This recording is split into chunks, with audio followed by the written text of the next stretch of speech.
aspirants. Now we will talk about the nasal septum. It is the most important part of the nose. Remember, your nasal septum is not purely bony. It is a partly cartilaginous and a partly bony. You know, the bony part of your septum is located in the medial plane until age 7. So when you see any pediatric patient near about 7 to 8 years, the nasal septum looks in the medial plane.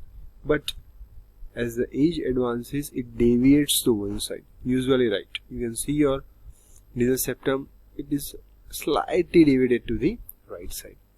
Now, this nasal septum is a fibro-osseous structure, as I have told. So, which all structures are associated in the formation of nasal septum? So, first we'll talk about the bony septum. The main structure involved are this vomer bone.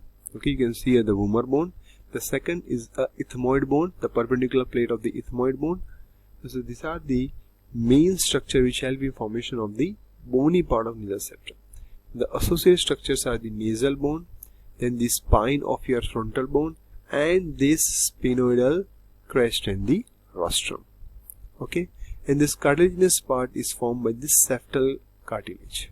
Okay, my dear friends, here one in the lower nasal cartilage, the vomeronasal organ is located. It is known as Jacobson organ. So this is the bony septum and the cartilaginous septum. You know, one cuticular part is also located. That is a fibrofatty tissue. It is covered by skin known as columella. So this is the nasal septum.